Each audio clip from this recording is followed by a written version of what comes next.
Welcome to the France 24 debate. I'm Claire Pride.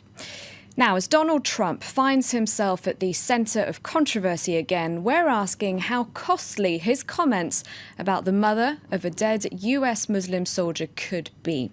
After the Republican presidential nominee implied that her religion was the reason Hasala Khan was silent during an emotional speech by her husband at last week's Democratic convention, she's hit back, saying Trump is ignorant of Islam. But it's not just the fact that the presidential hopeful was critical of a Muslim woman that's got people worked up. It's the fact that, according to politicians like Jeb Bush, he was disrespectful towards the family of a fallen soldier. In a moment, I'll be joined from the US by several guests. First, though, this report by Clément Bonnereau. Hitting back at Donald Trump. The mother of a fallen soldier accused the Republican nominee of being ignorant about Islam. This after he questioned her silence during a speech by her husband at the Democratic National Convention last week. Without saying a thing, all the world, all America felt my pain. When Donald Trump is talking about Islam, he is ignorant. The Khan's son was a Muslim, a captain in the US Army who died in Iraq in 2004. In his speech, Ghazala's husband Kaiser slammed Trump's stance on Muslims and said his son's patriotism and courage contrasted sharply with the Republican candidate's values. You have sacrificed nothing and no one. Trump took to the airwaves and said he had also made sacrifices, working hard as a businessman. He then implied Ghazala had not been allowed to speak. His wife, if you look at his wife, she was standing there. She had nothing to say. Maybe she wasn't allowed to have anything to say. You tell me, but plenty of people have written that. She was extremely quiet. Trump's comments have sparked outrage across the political spectrum. Democratic presidential nominee Hillary Clinton condemned them as degrading, while Jeb Bush, one of Trump's former rivals for the presidential nomination, said Trump had been incredibly disrespectful. Meanwhile, Trump's running mate Mike Pence issued a statement calling the Khan's son a hero. He said Donald Trump was committed to protecting the military and their families. Time now to introduce my guests. They are Michael Johns, National Tea Party Movement co-founder and former White House speech writer. Michael joins us from Philadelphia. Hello, thank you very much indeed for your time. Also joining us, Dan Hazelwood, a Republican strategist. He joins us from Washington, D.C. Hello, thank you very much indeed for joining us for today's debate. I'd like to start off with you, Dan. Now, Donald Trump, he has, you might say, survived a great deal of controversies. He's been negative about everything from women to Mexicans. He's accused a judge of bias, mocked a journalist with a disability, etc., etc. But there's talk of this particular spat costing him dearly. Could you start off by just explaining to people outside the US who might not understand the status of US servicemen in your country? Could you explain why this is so controversial? Well, there's a long history in the United States of people being very proud of the sacrifices American soldiers have made overseas. Many countries are very proud of their soldiers' sacrifice. I don't think that's a necessarily particularly unique American thing, but we are very proud of the people who've risked all for our country. And there's a lot of conservatives like myself and around the country who were really quite upset in the Vietnam conflict, where while the war was controversy, the troops were often criticized by protesters of the war and made the targets and made the victims. And so there's a lot of conservatives who really rally around support for the men and women who've put it all on the line, and in this particular case, gave everything in honor of America. And so there's a long tradition across the spectrums of respect for people who did that. And so it's a real sensitive subject when candidates go near it, without a doubt. Michael, it's not just conservatives, Republicans condemning these remarks by Donald Trump. Democrats, of course, they are condemning them too. Donald Trump, he's a billionaire. He's not an experienced politician. Do you think that a real politician would have known better than to say something negative about the family of a fallen soldier? I almost certainly do think that's true. I think essentially what we've confronted with Trump really since his announcement last June is someone who has spoken a tad bit casually and not nearly with the experience that you'd see in a professional politician. And yet, of course, when you look at the appeal that Trump has with the American people, it's precisely the fact that he is not a part of that culture that makes him so completely appealing to voters around the country. And, you know, in fact, if you look at the question that was presented to him on this issue, I mean, the appropriate response, if you were going to craft one, would have been, number one, that young man's life was taken by a war that Hillary Clinton helped start and that Donald Trump says he opposed. And, you know, number two, we are now dealing with essentially a global war against ISIS and radical Islamic terrorism. Yeah, but Donald Trump, but Democrats, of course, they are condemning them too. Donald Trump. Rick, I'm not sure if you can hear me. It sounds like. Politician would have known better than to. Sorry, Michael. I think there's a problem there where it's being repeated back to you, the question. Let me just turn now to Dan, just to talk again about this particular subject being so controversial. It wasn't that long ago that Donald Trump attacked John McCain by saying that a prisoner of war couldn't be a hero. John McCain today, he didn't respond straight away, but he did this Monday saying that these remarks do not represent the views of our Republican Party, its officers or candidates. But he hasn't taken it a step further by actually rescinding his endorsement of Trump. Do you think that that might affect his credibility and that of other Republicans who won't be more forceful in their condemnation of Trump? No, I don't think it is. I think there's a political context here, and while I think most Americans want this whole debate to end, and they're very unhappy with the tone that it's taken at the moment, that there's, you know, voters are, everything we've seen in the polling data so far, the voters are not transferring their positive nor negative views of Donald Trump to other Republican candidates.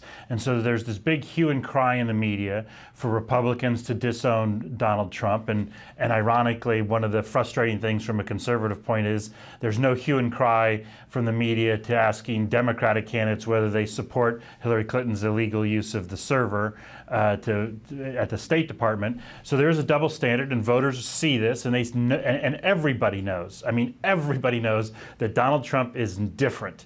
He is not a run-of-the-mill politician. He does not come out of the party machinery. And so candidates can choose to agree or disagree with him on issues, distance themselves if they think it's appropriate.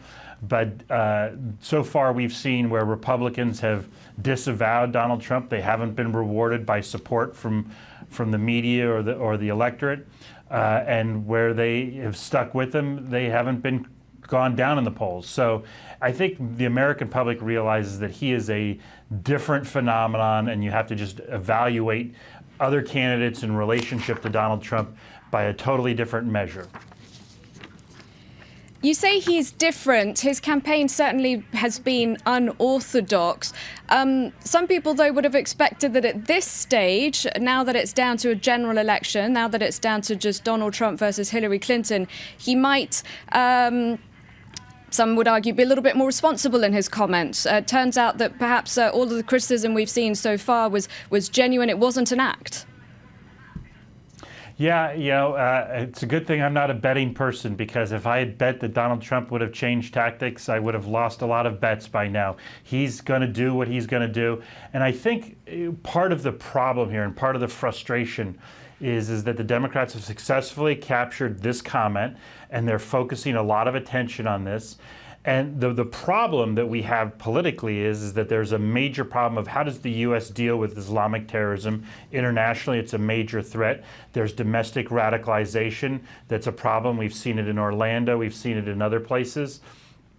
And the issue of how are we going to deal with this is being totally ignored.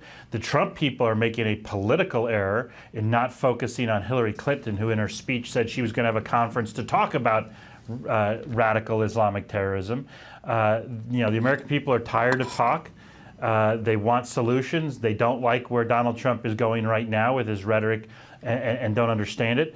But it's not at all clear that this debate that's taking place that we're part of right here is addressing anything that the American people care about. And they stay focused on a lot of other problems that they've got, which is the state of our economy and Islamic terrorism.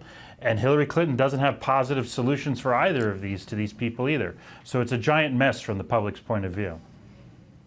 All right, Dan, I'd like to bring in now another guest. Joining us from Tallahassee is Rick Wilson, a Republican strategist and media consultant. Hello, thank you very much for joining us for the France 24 debate. Now, would you agree with Dan Hazelwood, who just said that perhaps we're exaggerating the importance of this controversy and it might not actually cost Donald Trump very much?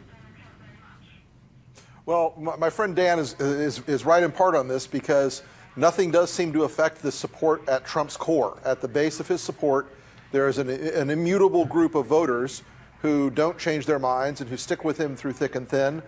And those folks aren't going to move, and we shouldn't be looking for them to move. What I'm keeping an eye on now are swing state voters in places like Florida and Virginia and Ohio and Pennsylvania and Nevada and Colorado. And I'm looking at the pool of voters in the center who are less conservative and who are more worried about Donald Trump, particularly educated professionals, particularly women, particularly Hispanics. I'm looking at those states and I'm seeing how this continued sort of controversy sort of builds and builds and builds one layer after another and complicates life for a lot of the folks in the center, and they're uncomfortable with Trump. And I think this does build up a sort of accretion of problems for him with those voters. I'd like to turn back now to Michael. Michael, do you think that we might see an apology? Is that what it's going to take to be able to move on from this controversy? No, I think you've seen a clarification, and that's probably about all that's required. I think that's all that you'll get from the Trump campaign. I think that's all that's required. This whole thing in their eyes, and I think in the eyes of most Americans, is a total distraction from the issues that are confronting the country. And earlier I'd said, I think essentially what the appropriate response, I think it reflects Trump's view, is that this young man was killed in a war that, his opponent Hillary Clinton supported and in fact helped start, that Trump opposed. And, really that the issue now is how do we contain the global war against the United States and the West generally from radical Islamic terror. Michael, you're doing what Donald Trump did, which was to say the real issue is the war against terrorism. The real issue is Islamists. It's not a personal attack. But does it not say a lot about his character?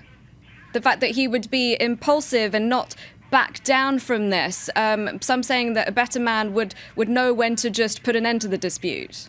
No, I don't think it says anything about his character. I think the fact is that, it's well known throughout the United States and the West that there are highly restrictive and largely condemned rights restrictions on women within Islam. That's a concern here. It's a concern of Trump's. It's not one that Hillary Clinton spent any amount of time on when she was Secretary of State. That's probably the basis on which he addressed it at all. But I think it's an overinflated controversy. And really the issue of radical Islamic terror is the issue. That is what's confronting. That is what's on the minds of the American people. That is what's on the minds of the West. And everyone understands the political context that we're operating in, where there's an opportunity, especially among Trump's critics, to seize any little inch of ground to tear this man down or to distract from the issues that he's raising. Rick, do you agree that this is a little issue and it's distracting, or is this really worthy of obviously all the airtime that we're giving it? I mean, if Donald Trump was actually serious about addressing terrorism, he was actually serious about the concerns of Islamic radicalization, the first thing he would have done is had something substantive to say about this, not a personal direct attack on the family members of an Islamic soldier who died in service to the United States of America. For people like Michael, it's obvious that Khan wasn't American enough. He was too brown or worshipped the wrong God. And this is what Donald Trump made this into. This is what Donald Trump focused on, what he chose to pursue, what he continues to pursue hour after hour. This has gone on for a day and a half now, and Donald Trump keeps digging the hole deeper and deeper, showing us how vacant and how morally bankrupt he is in every possible way. This is a man with absolutely no center. He has absolutely no center, and in fact, he's done more to set back the fight to assimilate Islamic Americans into our culture by doing this than anything ISIS could have done. This is a man who is absolutely reckless. He is absolutely morally bankrupt, and this is the kind of behavior that Trump supporters and sycophants excuse because they've got the same moral blind spot that he has. And this is not a man who is qualified or fit to be president because he has an absolute disconnect from the values that make this country great. Michael, please respond. Yeah, let me interject, Rick. I mean, is it your position that under no circumstances by the way, I agree largely that his comments were completely unwarranted, off base, and they've created this distraction. But is it your position that under no circumstances is it conceivable that his wife may in fact have been muted because of the bounds of Islamic freedom of expression of women? Are you? Perhaps you should take her own word for it. Perhaps you should take her own word for it, Michael, because it was a matter of her grief, and she decided because she couldn't handle doing the speech in her grief. Don't impose your stereotype on people who are obviously integrated into American society. Okay? I'm sorry, she wears a burqa or a hijab. I'm sorry that offends you in some way, but the fact of the matter is they're more American and they reflect American values better than Donald Trump does any day of the week. Just to bring it back now to Dan, I just want to ask you, are there other no-go zones in this campaign? Obviously talking about about a family of a fallen soldier like that, very controversial. Any other topics the candidate should absolutely avoid upsetting people over? Well, we've got two candidates for president who specialize in upsetting people. I mean, Hillary Clinton, something like 1/3 of her voters believe she should have been indicted. 1/3 or more of Donald Trump's voters despise Hillary Clinton. The giant chunk of the middle of the electorate is incredibly frustrated because they want their president. Remember, Americans really want to believe and love our president and support our president, and we get very frustrated when our candidates and our presidents make that difficult. Right now, we have two candidates that no one is trying to appeal to, even the upset middle of the country. Donald Trump is not making it easy for people who dislike Hillary to come to him, and Hillary's not making it easy for people who dislike Donald to come to her.